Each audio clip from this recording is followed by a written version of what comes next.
The Too Tall Sports Podcast is brought to you by no one. Not yet, at least. But we're getting there.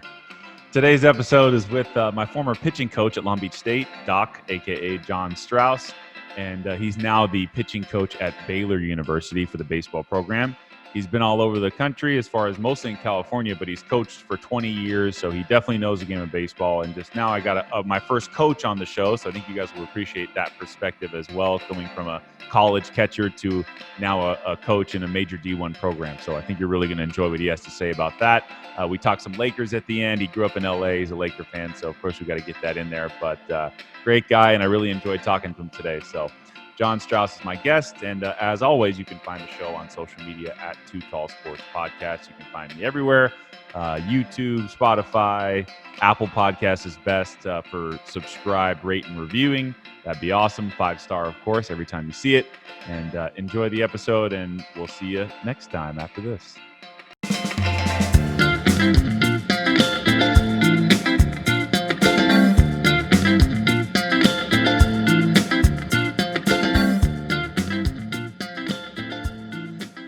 All right, my next guest is the pitching coach at Baylor University. He coached me back in 2008 when we were at Long Beach State together. He spent time at Pepperdine, San Jose State, Loyola Marymount, and was a former coach of the year at Glendale Community College in his early days. As a player, he was a catcher at Long Beach State as well back in 93 and 94, and he got to go to the College World Series one year. He also spent time briefly with the Yankees organization. And he goes by Doc. Not sure if he still goes by Doc, but he's John Strauss. What's going on, John? Thanks for being on the show. Brent Lauren, I love to catch up with you. It's great to see you and hear your voice. Yeah, man, definitely. I'm glad I could track you down. Twitter's amazing, isn't it? Yeah, right. I know. So, yeah, not on the West Coast anymore. It's different seeing you in another state. So, yeah. I got a lot of stuff I want to talk to you about. I definitely want to. We're both big Laker fans, so we'll go over that at the end. But I kind of want to go through your career first, and then through your coaching career. So, you're a SoCal guy just like me, and you went to Glendale High School. It looks like, and I know you like basketball. But were you primarily a baseball player growing up, or did you have other sports you played too? All baseball. Every month, never played any other sport. Really wanted to play football. I mean, if I could go back, that's the one thing. I love the sport. I love the intensity of it, but I just never got into it and just stayed with baseball. So that's my only regret is not playing football. Okay, gotcha. And as far as, were you getting looks to go D1 out of high school? Because you ended up going to College of the Canyons, I saw, and you eventually transferred to Long Beach State. But out of high school, did you have any offers to go anywhere else? The only offer I had was Cal State LA Division II. That was the only one. After that, I mean, a lot of JUCOs, but I wanted to go. I wanted to be a Division I player. That was my goal, and by going to Cal State LA, that wouldn't happen. So I went to College of the Canyons, and it turned out okay for me. So how did you transition from there to Long Beach State? My only offer out of College of the Canyons was Azusa Pacific, and I was about ready to go there. And Steve Rousey at the time was the assistant coach. He called me at the last minute. They needed a catcher. One of their catchers had shoulder surgery, so they kind of needed another body, and I jumped at it. Basically a backup catcher for a couple years. Got to go to Omaha, but I was more of a defensive guy. I wish I could say I could really hit. Usually when you get older, you say, oh, yeah, I could really hit. Well, I still can't hit. I couldn't hit then, and I definitely still can't hit now. Defensive catchers are important, man. Pitchers love you if you can frame and you can, throw guys out like that, block ball. That's important. That's serious. I was really good at that. I will admit I could catch and throw. That was it. I obviously got to play pro ball because of it, not because of my bat. Right. So that was kind of my ticket to stay in the game as long as I did. Right. And just real quick, back to Long Beach. So once you got there, as far as you came in with a really good team. So what was the feeling like when you got to play at Long Beach with some real talent around you and eventually go to the College World Series? Well, it's funny. That team, I'm trying to think. I don't think there's a big leaguer on that team. That team went to the College World Series. I think we finished third, but did not have a major leaguer on that team. And that's those old dirtbag teams. That's what they were. They're a bunch of guys that were leftovers that ended up winning. Then it started to transition into shortstop and all the big league pitchers. But back then, it was just a true bunch of dirtbags that found a way to overcome. And Dave Snow's head coach had a way of getting us to rally any way he could. No, that's awesome. Yeah, I do remember, that was the tradition back then, but it's definitely evolved over the years. And like you were saying, you got to play pro ball for a little bit. What was your experience like you got to go play for the Yankees, obviously not in the big leagues, but in the organization. What was that like for you coming out of college versus pro ball for you? It was a different experience. I didn't last very long. I was a roster filler, signed as free agent. Kind of knew that. I didn't have any delusions that I would be the guy. Right. It was rough. I started in Oneonta, or I didn't start, but I was in Oneonta, which was college level guys, and that was kind of fun. But I do remember when I found out it was a business, because I was the backup catcher, and the starting catcher got a hit. He scored. I go up and high five him because that's what you do, your team. And the backup outfielder went to me, "What are you doing? Why are you shaking his hand?" I'm like, "Well, he scored. You know he's taking your job, right?" I'm like, I didn't think of it like that. I'm a college guy. You support your guys, and that's the way it was. Then I got sent down to rookie ball, which was hell. I mean, I'm 22 with 16-year-old Dominicans and 18-year-old kids out of high school that don't know what they're doing. That was awful. And then catching in the Gulf Roast League, catching bullpens in the heat, that really made me get out of that thing. So after 1 year, I'd had enough, and I got right back to Long Beach State and started coaching, because reality was next spring training, I was going to catch all the bullpens and then see it, because there's no investment. And I got that pretty quick. And that's what I wanted to do with my life.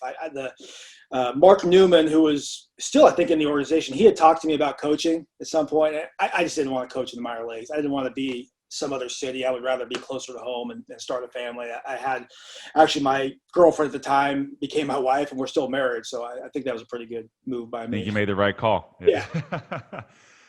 As far as becoming a coach, I mean, you went right into coaching after your career. What did you always know you wanted to be a coach, or you kind of fell into it, or you just felt like you saw the game well and you could teach it to other people?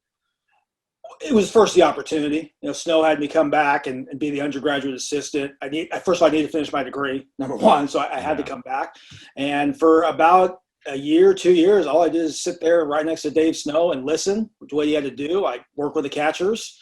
It's kind of weird because I'm working with two catchers that I actually played with the year before. So it's kind of a weird transition to, I can't go out to the AI every night with them because I'm actually a coach now. I can't do this. So separating that was kind of weird, but I think I did a pretty good job of, I separating a little bit. I can't, do the things as I did in college, but it was a good experience. I mean, just being around Dave Snow and listening to what he does, it was amazing. Yeah. And he was at Long Beach State for a very long time. So well-respected coach.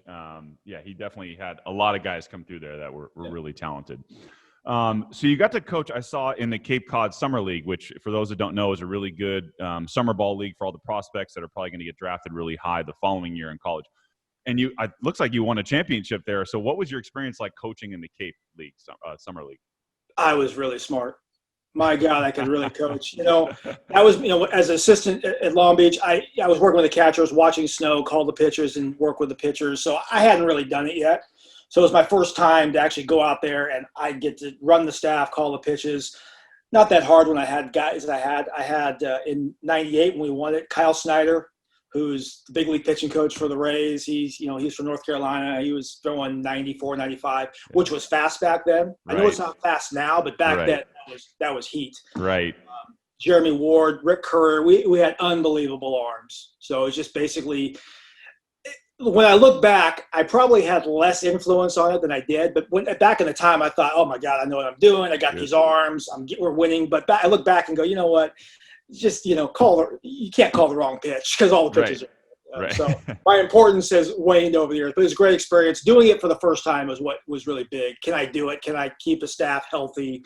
Can I go through it and organize it? So that was my first time to do that. So that was how important that was. Oh, yeah, for sure. And then you come back and you actually leave Long Beach State, it looks like, and you go to Glendale Community College to start coaching. And right off the bat, I mean, you win 2 conference titles and you're coach of the year twice.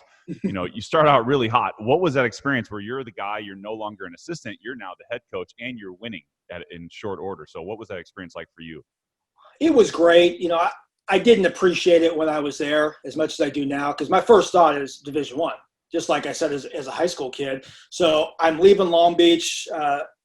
Snow was kind of towards the end, and he wasn't recruiting. Mike Weathers was there, a little older. They weren't recruiting, so they really needed a recruiting guy. And I get it. I had zero experience, and so I had left to start my own career.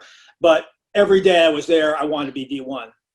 So we worked hard. We won. I had some great players, but in my head, I was always D1. So I never really, stopped and appreciated what we had there. We had some good players, a great program, still very good program. It's a great area, but I look back on that very fondly. I actually, it's funny. I probably talked to those players more than any other group of players over Long Beach State, Pepperdine. Those guys I probably talked to more than anyone else in this baseball world. It's kind of funny. Coaching junior college is not that easy because you're getting, the guys that maybe aren't good enough for D1 or they had bad grades and they just focus on the draft. And, it's like, that's a tough thing to motivate a bunch of dudes coming in that, I don't know, they might not even play pro ball, or you even get close to that. So how do you compare coaching the different levels in that regard? Well, first of all, you have them for 2 years at the most. 1 or 2. So the development time, you got to get them ready, and you've got to help them move on to the 4-year level. At the 4-year level, it's pro ball, and academically it doesn't matter. But my job was to keep them on track. I want them all to go to college. And not all of them are going to play, but you all need to go on to college, get your degree. So that was the main focus. But just for 2 years, it happens so quick. Yeah. And, it's easier to transfer. Recruiting, you don't really have much to offer. I don't have in California, there's no scholarship. So you just kind of sell yourself and look at what we've won. We've moved guys on the next level. We had a couple drafts in my 2 years there, but we won a lot of games. I had a lot of good players. I really did. It was amazing, the kind of talent we had there. Yeah. And eventually you got to take the next step and you went to Loyola Marymount. So now you're the pitching coach there. What kind of went into, you already had success as a head coach. What made you want to just focus on being a pitching coach pretty much from then on at that point? Yeah, well, that's back to D1. I want to be a D1 coach. I wasn't going to go straight. I'm still 20. Right, you're still a young guy. 26, so I'm going to go back. I got to be an assistant again.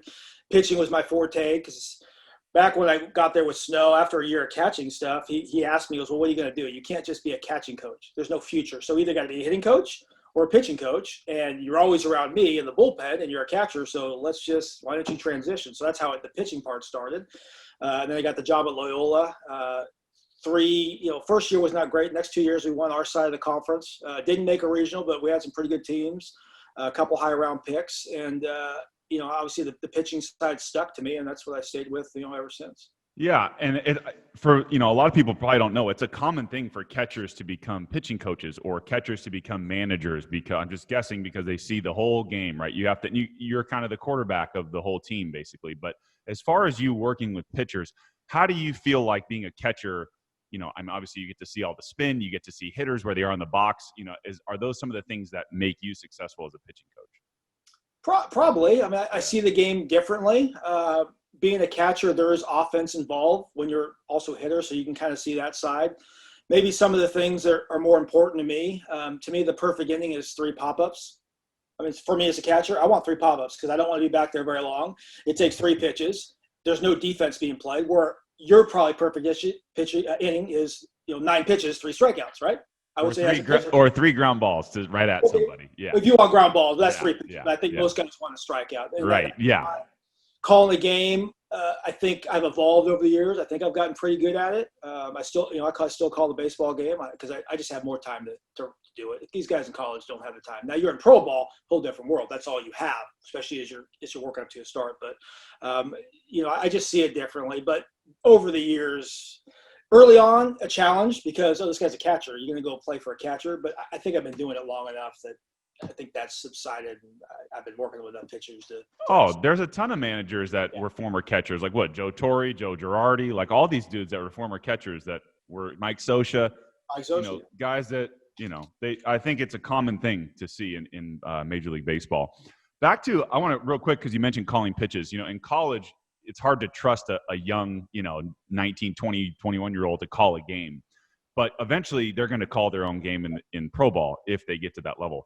How do you balance calling the game yourself? If you trust the guy, is it a couple hitters a game you'll take over, or is it all I'm taking over? Like I want control of the whole game as far as pitch calling. It really depends on the guy. I will exert control if I think there's a feel. If the guy has a feel for what he's doing, I'll have our guy last year, Andy Thomas, who followed the first rounder, Shea. Shea learned the game, but he kind of let me do it. Andy last year always had a suggestion, and I usually went with them. Hey, you're back there. You have a pretty good feel. You have a different vantage point than I do. The issue is those guys just don't have the time to devote to it. They can't watch the video. Right. They can't. We have all these videos of all the players. I don't have anything else to do but get ready for the game. You got to go to school. You got to eat. They have a social life. So that it's just easier for me. But, some guys are better at learning it. I always tell them, hey, you need to learn why we're doing. You need to ask and find out. In the fall, we let the catchers call the game. Not really for the catchers. I really do it for the pitchers because I want to see what they think. What's the pitcher think is good? What does he think? That helps me, call it during the spring. But I've always been a guy that the pitcher can shake off whenever he wants. Yeah. Ultimately, we're the ones throwing the ball, right? Exactly. Same thing, philosophy at Long Beach State. You're in control. You have to commit. And it doesn't matter if I'm right or if I'm wrong. If you can't commit to that pitch, you're not going to throw it very well. No. And chances are, whatever pitch you throw, you're going to be okay because you're going to win 70% of the time. And that means you're bad, right? So your chances are pretty good if you execute the pitch properly. And if a guy shakes, I typically will ask them, what was your decision? And sometimes they have great answers. Sometimes they have bad answers. And that kind of just tells me the trust factor, that doesn't make any sense. What you threw that pitch because you haven't thrown it in a couple innings? I haven't had that answer. There's a reason why you haven't thrown it. So, but the catchers, if they do a good job, they pay attention, they can kind of learn how it goes. And I'm into feedback. They need to know. I can't tell where the guy is on the plate. Obviously up and down. I know if they're up and back, but what are they on the plate? What are you seeing with stride? They're always giving me feedback on what the guy's doing. Right, 100%. So back to your career, you made a short stop at San Jose State, and then you ended up back at Long Beach State. How was those couple of years after you left Loyola Marymount and then end up coming back to Long Beach State? What part? San Jose State? Yeah. Went to San Jose State. I left Loyola, came back to Long Beach as a volunteer. Okay. For 1 year. That was 2006. I shook Evan Longoria's hand many times as he rounded here. I was actually third base coach that year. Okay. Then, because Troy Buckley was there, then I went to San Jose State because it was a paid gig, moved my family up there. That was a good learning experience. There was football there, which is low-level football, but it was my first football school, so that kind of added stuff. Right. And obviously your year, Troy Buckley had left, and Mike Weathers called me at the break at San Jose State, said, hey, Troy's leaving. I want you to come back. We have a really good team, which we did. My first instinct was no, because I had made a commitment. I mean, I'm in the middle of the end of the fall. I've made a commitment here. The head coach, Sam Peraro at the time, was not okay with it. I mean, I kind of told him, he said, I'm not letting you go. You can't leave now. But, at the end of the day, I had to do what's best for my career. And Long Beach State's a powerhouse. It's going to allow me to move on farther, working with better athletes in a better position. I just had to do it. And plus, I went there. Have that. My alumni ties there. So I went there, and obviously our first year, great. If you would have stayed and not signed, you jerk, we might have been better the next year. But, I had to do it. Wilk, I got to admit, Adam Wilk, from, I think on your team, he was a left-handed specialist. He didn't pitch much to become a Friday guy 1 year. He did a tremendous job turning himself. That's what he wanted that so bad. He always wanted to be the Friday guy at Long Beach State, I think, since he was in diapers. Oh, I'm sure. And he got to the big leagues too, you never know. The guy is really tough. And I fought with Adam Wilk every day because he was so competitive. And he'd come in the dugout and we would argue about stuff. It was so awesome. I love that kind of stuff. I love guys that are into it. I don't want guys just shaking yes every time I say something. Yeah. You want them to care. I want you to care. I want you to have an opinion. This is your career. Tell me I'm wrong, because that's how you're going to get better if you have an opinion. But for you to say yes every time, you're not going to develop. Right. Now, like I tell guys, you can go about your business. You can throw every pitch I call, and if you throw it in the spot, you're going to be somewhat successful. But I don't know where you're going to go after that. Once you get in the pro ball, that it's your career. You're going to have to make decisions. You're going to have guys back there that don't care. They're just going to put down number one because they don't want to block a ball in the dirt. Or they're going to tell their buddy, hey, here comes a fastball. So right. It's all on you. So that's kind of what I tell the pitchers, man. Right. If you really want to take charge of this, it's your career. Yeah. I want to go back to the 08 season real quick. We did have a ton of talent. And we were together for 6 months. You came in at winter break, and you got to show up and coach a team that's got ended up having a ton of draft picks. Yes. As far as, that season, what do you remember about, the team we had and, winning the Big West that year and the whole experience of just that 2008 season? Well, number one, I had just a ton of arms. I had more arms than I needed. Like I said, Adam Wilk was really a non-factor as a pitcher. You were kind of one of these untapped potential guys. Like, this guy's got stuff, but doesn't repeat perfectly. The breaking ball is But I mean, you're 6'7". That's not wrong. That's what most guys your size. Sure. Obviously Andrew Liebel was polished. I mean, 4-pitch mix, absolutely polished, tough. Vance Worley, could really pitch with his fastball. The kid Jake Thompson, who's probably not quite ready for that, being a high school kid still. And then, Brian Shaw, still pitching, tremendous stuff. The guy that I really thought held that together was Rasko.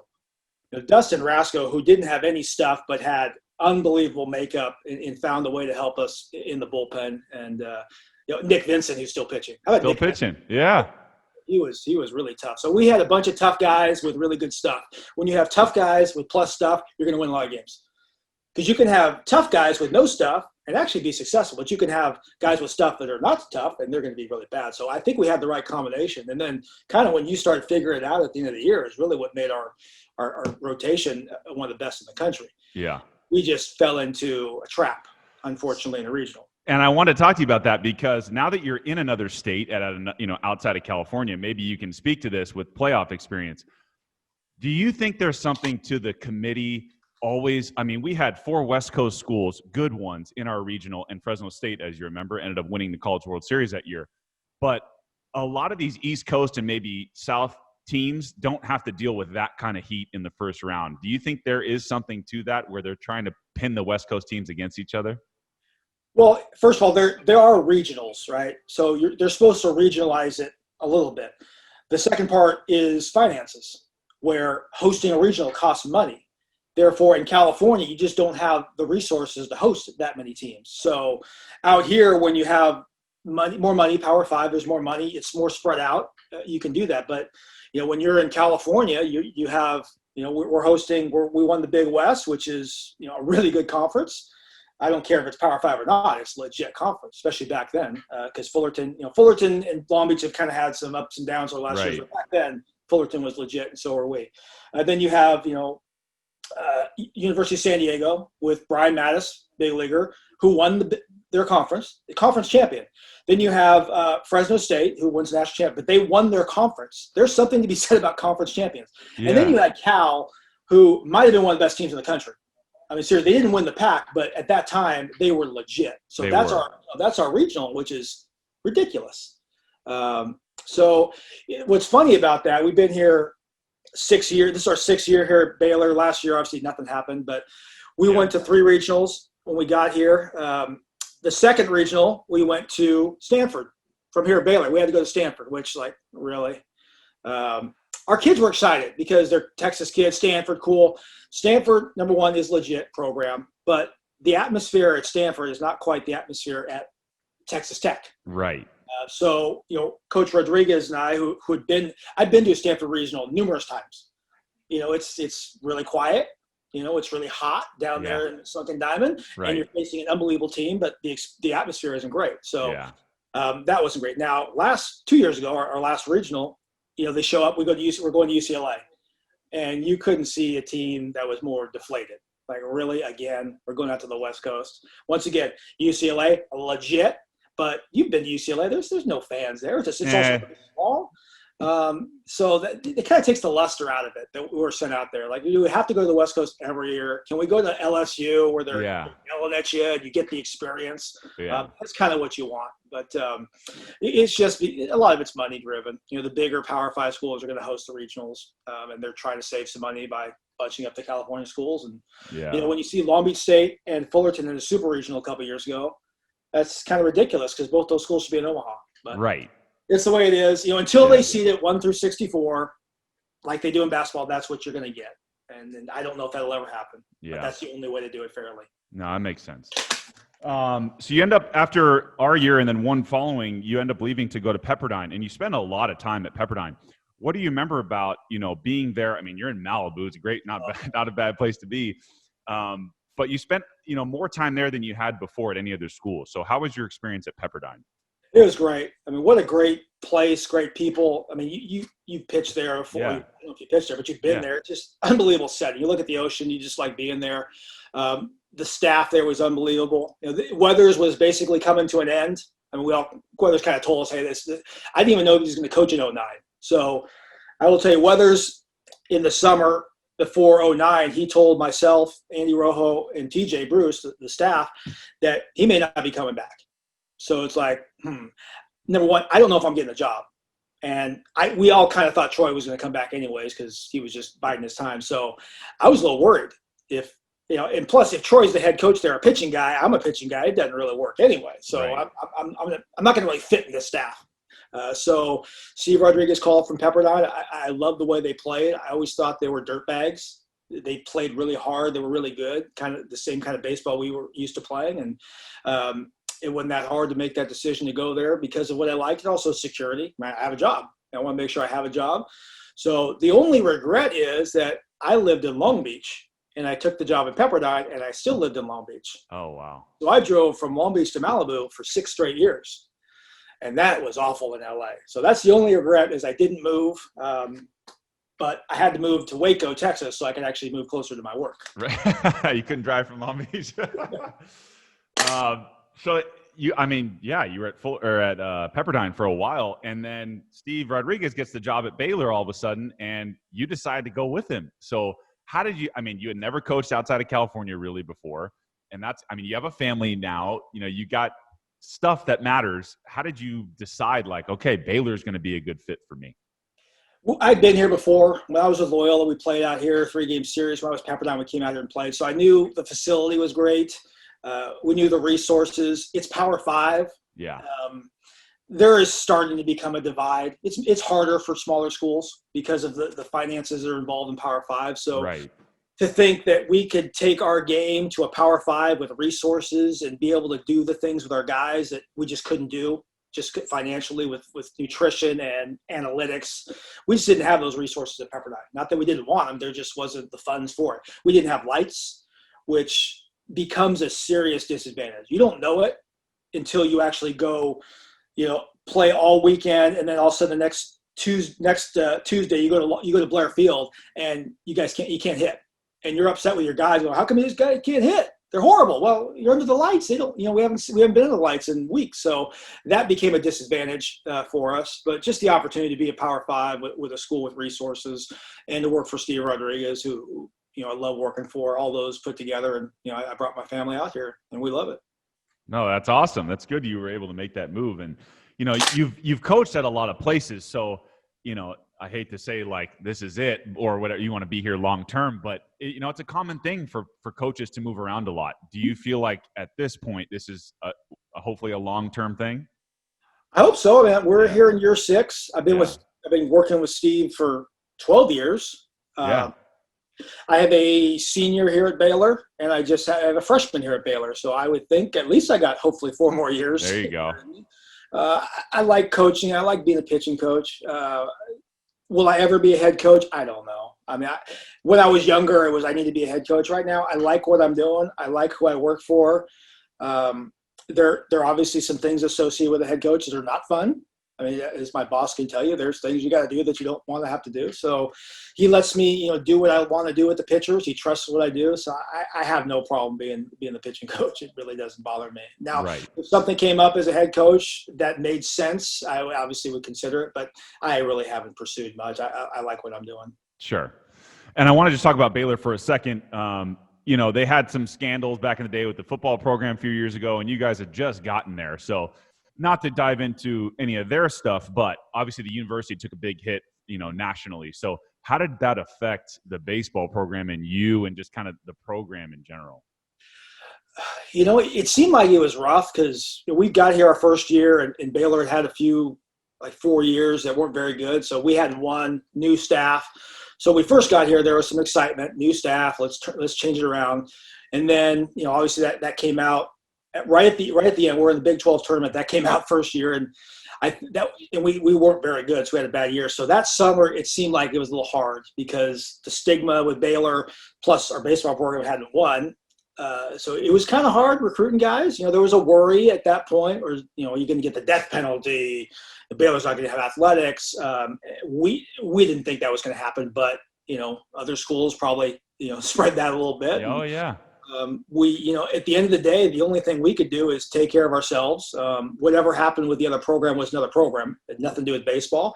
And eventually you just got to develop some players and win. And once you do that, that stigma goes away. The football program was cleaned up. They, turned it around, become a pretty good program. So, Yeah. we survived it. But yeah, that first summer recruiting was a little rough. You can kind of tell the people were a little apprehensive of making a decision to commit to Baylor. Sure. One good thing I saw that you guys have as far as recruiting goes, you have this thing called the lab, this pitching lab, right? So I want to hear about that. And, from what I saw, it's a huge recruiting tool, but what is the lab and how do you guys use it for your pitchers to, improve their skills in there?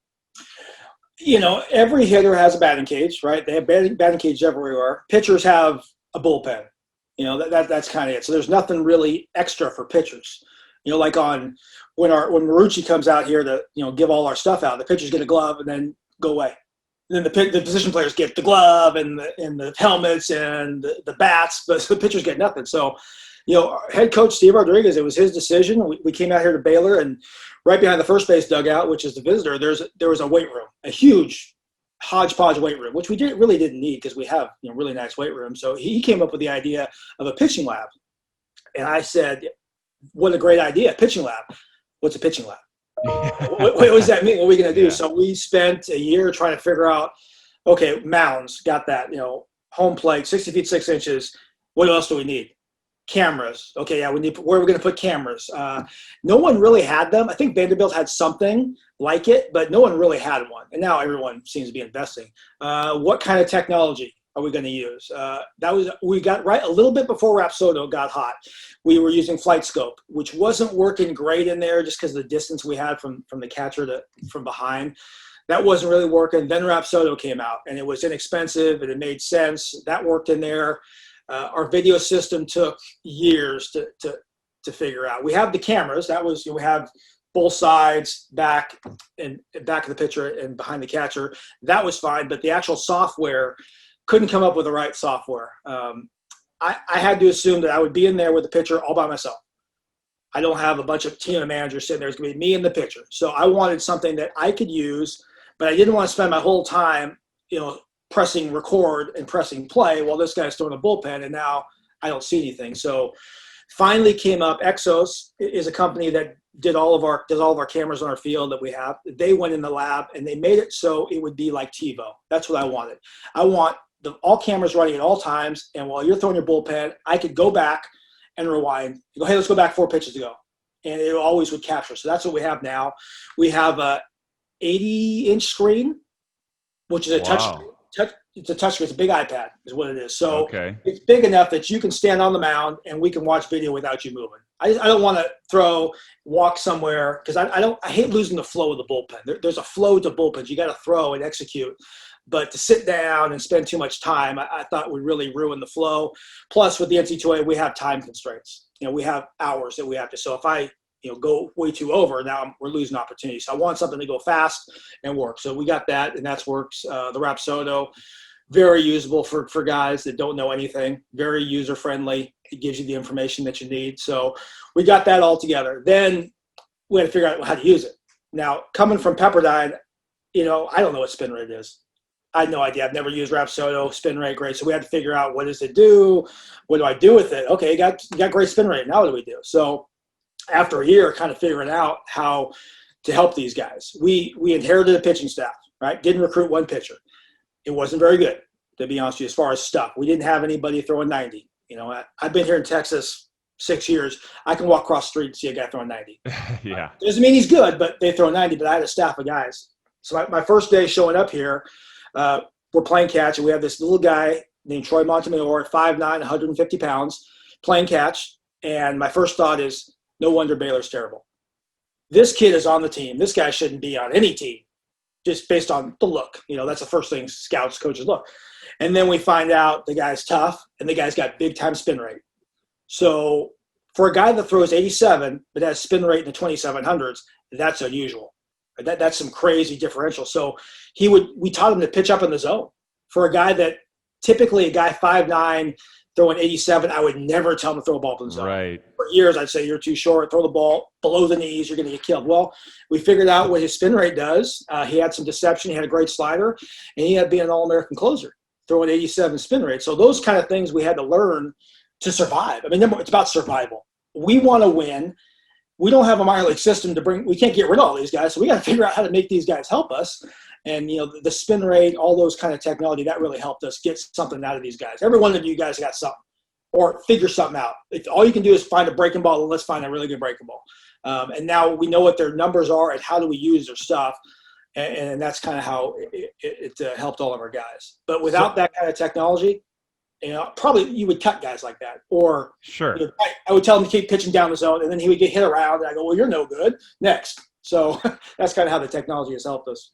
Well, I'm sure, and I'm an old school guy, and obviously you're probably an old school guy too. So when you get all this information when you're watching these dudes pitch, is there a part of you that's like, I don't want to give them too much? Like, there's just the fact of let's execute pitches and keep it simple. How do you kind of balance all the information with we got to go out and throw strikes regardless? That's the trick.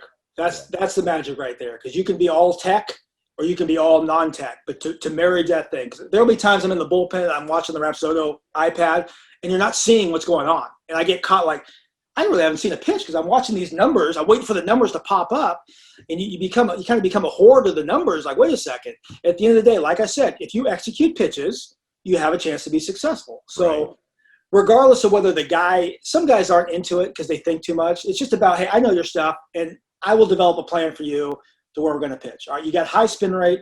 We're going to throw pitches right above the belly button, which is a pitch I've never really worked on until I got here. Yeah. And some guys say you don't have that, so we're going to stay here. I'm not going to have you work on that pitch because it's a pitch that's not going to help you. So those are the kind of things. And then you start tunneling pitches and all that kind of stuff. So some guys are into it. Some guys just kind of, hey, follow the plan. This is what your stuff does.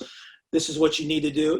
And some guys I've got a couple spin rate guys that just have a hard time throwing the ball up just because they've been trained from birth to throw the ball to the knees. It seems wrong to just consistently try to pitch up. Like, to me, that doesn't make sense to me because that's not the generation I grew up with. Like, and you just always think up is bad. They're going to catch up to that, and it's easier to hit. So, are you comfortable teaching throwing up now? Is it? Yes. Yeah. You have to. I mean, the numbers do not lie. I'm not self-reliant on the numbers, Sure. but the numbers tell you something. So I've had guys that throw a breaking ball, and I would say it's awful. There's no way we're using that. And then I look at the numbers and go, wait a second, I guess it's not. So I've gone the other way, like, hey, the numbers, if I'm going to start here with the numbers, then the numbers also have to prove me wrong too. Right. You got to use it both ways. But sure. Once again, the numbers have nothing to do with your toughness. I don't know how tough you are. Those numbers won't tell you that. Right. Because we've seen plenty of guys that don't have much stuff that can survive just because of their toughness and they know what they're doing. And you got guys on base and it's 3-2. You got to throw a pitch. Yeah. Like, that still is. I like that part of the game where you got to compete and throw your best pitch when it's needed. Well, it's like Nick Vincent. Yeah. Still pitching. Nick Vincent, who you played with, did not have the best stuff on that staff. You had better stuff than him. Worley, Liebel, Shaw, Dave Roberts, old Lovey Roberts, who threw hard. They had better stuff than Nick Vincent. Nick Vincent is still playing. He was one of the toughest kids I've ever been around. I remember, and kids don't do this to me, but we're going over the scouting report. You were there. I think you were there. And we're sitting there. I'm going over the scouting report. I don't know for who. And I pass out the scouting report, and we're talking about it. All of a sudden, the freaking scouting report paper airplane comes flying by my head. Nick Vincent put it in the airplane and threw it at me, which was awesome. Now, I don't want you doing that, but of course, Nick Vincent, that's like, I don't care about the scouting report. I'm going to do what I do and see if you can hit it. Exactly. And I will tell you that's kind of the way I do it. I can look at the scouting report, but I'm going to go off the pitcher. Sure. I mean, whatever your best stuff is, because if this guy hits the ball in and your best pitch is the fastball in, I'm not going to start throwing your third best pitch. Like, well, you know what? We're just going to have to go with the best against best and see what happens. Right. And that's more how I call a game as opposed to sitting with a scouting report. I would tell you, once we get in the game, I don't really even pay attention to scouting report. It's like, what can you do now to get guys out? Right. And the same thing with a pitcher. Scouting report, kind of go out the window. Got some ideas of how to attack each hitter. You kind of need to know maybe just a little bit of the out pitch on each guy if you're just in the jam. But at the end of the day, I got to throw my best stuff. And whatever my best stuff is that day could change. Right. Exactly. No. I want to last thing on recruiting stuff. You've been coaching a long time. How has recruiting changed at all for you? Is it pretty much the same? Obviously, the generation and kids are different these days. What's it like recruiting now versus 10, 15 years ago? It happens earlier, which is ridiculous. You shouldn't recruit a kid in 9th grade. There's no way he should make a decision. He shouldn't even be involved with that. There's more information out there than ever before. You can go on the internet and learn how to pitch. Now, is it the right stuff? There's Driveline, there's Tom House, there's Wolford, there's Top Velocity. There's a ton of different places. Who's right? I don't know. There's a little bit. Everybody's got a little bit of right. Everybody's got a little bit of wrong. But Driveline very popular right now with what they do. But that's always not good. So as a coach, you better be on top of your game. All right? 'Cause when I was playing at Long Beach State, Dave Snow would tell us to do something, and we would do it, and there was no question. You can't do that anymore because these kids have too much knowledge. So if I'm going to tell you that you can't do something, like you want to throw a heavy ball, and I say no, I better have a reason because these kids are going online and learning why you're supposed to do that. So I've had to up my game. Like I've been against that all my life. I really have a lot of stuff, but the days of me just saying no because I say so, it doesn't work anymore because these kids just have too much information. So wow. It's good, and it's also can be dangerous for these kids. So that's something as a coach you need to know because it comes up all the time. Are you into Driveline? Are you into Wolfer? I got to have some kind of answers for them. Right now, it's very difficult because we can't go out. Trying to recruit on Twitter is awful. We're not really into it. Recruiting is about relationships. I've always told guys, I could be the best pitching coach. I could be the worst pitching coach. But if we don't see eye to eye and you don't trust me, then it doesn't really matter. So we have to have some kind of relationship for this to work out. And some guys will work with me. Some guys will not. Some guys work out better with other guys. So if you can't figure that out without meeting each other and sitting face to face, figuring out what makes them tick, then you're going to have some problems. Right. So that's why we're just not into it. We haven't done a ton of stuff here in this last COVID. I just don't feel comfortable. The guys we've committed during this, we've had some kind of rapport with before.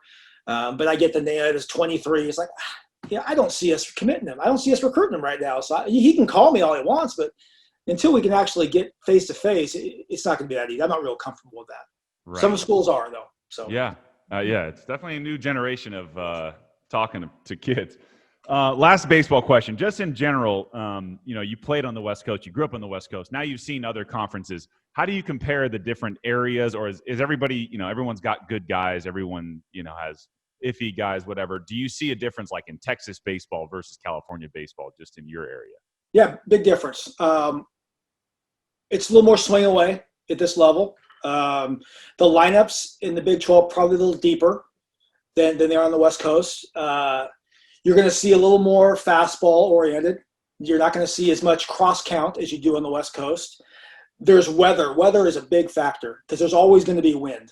You go to Blair Field, there's no wind. Right. But there's going to be some wind element. There's going to be a cold element. There's going to be a factor. The weather is going to be a factor somehow in the game. It's a little more free swinging. We don't bunt much here. Yeah. Our first year, it's amazing. Our first year, we come in, these West Coast guys. We have 4 bunt defenses. We have 4 or 5 picks off every bunt defense. So we would run that every day, and we would screw it up every day, and we get frustrated. We get so frustrated, and then we go through the season and nobody bunted, except for at Texas. Augie Garrido always bunted because he's a West Coast guy. But then you go to Texas Tech, you go to TCU, they never bunted. So after the first year, we went, why are we doing this to ourselves? Yeah. We'll have you have to have a bunt defense, but we don't need to put all these picks on because we're putting these kids in a position where they don't need to know it, and they're never going to use it. So what's the point? So we have slowed things down. The first and third defense, you went through Long Beach State, all these different defenses. Nobody really went first and third. Mike Gillespie, God bless him, who's passed away now, he was the guy that would do all that stuff, but that just is not done. But West Coast, when you play West Coast, you're still going to see some bunting. You're going to see the bat being handled. The coaches probably assert themselves a little more into the game on the West Coast. They're going to control it. I think out here, they kind of let you swing. You're going to swing a little bit more freely. You're going to, throw more fastballs. So that's the big difference. Okay. I would see it in playing the two. Yeah, for sure. No, that's interesting. Yeah, just there's guys from all over, and everybody plays the game differently in different parts of the country. So I just wanted to ask you about that. But now, of course, I wanted to get to our Lakers. I want to talk about that. That's You the grew most up. important thing. Yeah, it is the most important thing, right? Especially we're trying to win a ring right now. You grew up, in LA. So, what do you remember about those 80s, Magic Johnson, Kareem teams? Like, was that your squad, the mid 80s team? That's it. Showtime. I was so fortunate growing up at that time. Magic Johnson is probably my favorite player of all time. Just I think he and LeBron are more similar. Everybody wants to compare LeBron to Michael Jordan just because of the success, but the size of LeBron and the way he moves was very similar to Magic. Magic's a huge point guard, the way he moves. So that I kind of compare those, but just the energy that Magic played with, and then the Kareem and Worthy and Byron Scott and Cooper, Pat Riley, slick back hair, unbelievable time to grow up. And then you got to play the Celtics with Bird and Parrish. What a great time to be a basketball fan. That's when basketball really started to get popular. And then MJ comes in and it becomes great. Then we get the Kobe Shaq era, which is more your era. Yeah. Unbelievable win in there. And then we lose Shaq. Kobe, obviously big fan of Kobe. Still being in LA. Then you get the Paul Gasol. Then your favorite player, DJ Mabenga, comes in. Right. 1.2 points a game. Then we get to beat the Celtics again. And then we have a lull. After Kobe retired, right towards the end of Kobe's career, then we have a lull. Until hopefully now maybe we're starting a new thing. But I love baseball, but I will tell you, I may love the Lakers and watching them more. It is harder for me to watch a Laker game than a Dodger game, just because I get into it and I have to turn it off sometimes because it's so intense because it goes so fast and it goes back and forth. I love Laker basketball. I'm the exact same way. The bubble thing is harder. I mean, without the fans and without seeing Jack Nicholson there, right? It's just harder to get into. I mean, I obviously still pull for them, but it is hard to watch basketball. The playoffs get hard for me. I end up having to turn it off because I really feel like I have an effect on the game because if they start scoring, I have to turn it off because I know that they're losing because I'm watching. Yeah. Which makes no sense. But, it gets too intense for me. And even my wife, she won't even watch it. She doesn't watch it with me because she knows I get really upset when things go bad with her. No, I hear you. No, obviously, yeah, you mentioned Kobe was my guy, and obviously unfortunate that he passed and all that stuff. But, as far as the MJ, Kobe, LeBron debate, I don't like when people jump LeBron over Kobe already. Where do you kind of fall as those three guys? I think after watching The Last Dance, I hope did you get to watch that? Well, unbelievable. The Last Dance. I'm growing up with MJ. That he wasn't my guy, but I grew up watching him and knowing how special he was. But there is a lot to take from guys like that. I think all of them you're going to learn from just because the intensity, the way they went about practice, which is huge. I mean, I remember the Allen Iverson when he was talking about practice. Practice is everything. I'm sorry. Your preparation is everything. And those guys took it to another level. And that's why they're so successful is because of what they did in the practice. Because the games are easy, man. You just let your skills play. But in practice, that's how you develop. Right. So who's better? I don't know. They're all different. Kobe, I don't know who's tougher with the ball in the hand at the end of the game. I mean, he's an assassin. Michael did so many things acrobatically, but LeBron, I don't know. He just is so big and moves so well. It's hard to compare them all. I don't know who I would take. I like watching them. I don't think the best thing is we don't have to choose. They're all been there. We got to watch them all. There's no choose. Right. They're all there. They can all be appreciated. I'm sorry. I'm a Magic guy. And sure. I go back to Magic Johnson, just the joy that he played with and what he did. I love Magic. He's always been my favorite. And plus what Magic's done after basketball.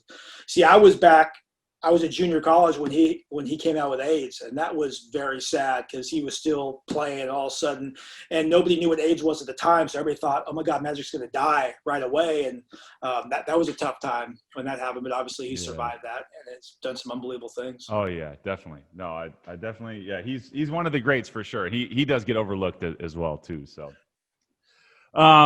But that's it, man. That's all I got for you today. So I appreciate you coming on the show. Great information. Love catching up with you. So I really appreciate you coming on with me.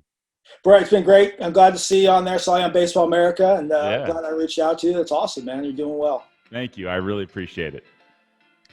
That'll do it for today's show. My thanks to John Strauss. Great episode. Hope you guys enjoyed that. Man, just the behind the scenes of what Baylor University can offer their players, just the pitching lab, everything about that's really cool. Just a lot of information. But as always, you got to keep it simple.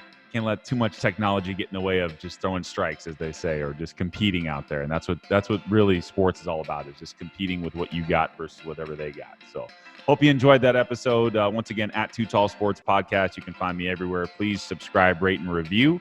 And let me know what you think. Always love the feedback, and I love to hear from other people and how the episode maybe made them think a little bit differently, or they learned something. So always reach out to me. Love to hear the feedback, and we'll see you again for another great episode next week. Thanks again, at Too Tall Sports Podcast. We'll see you soon.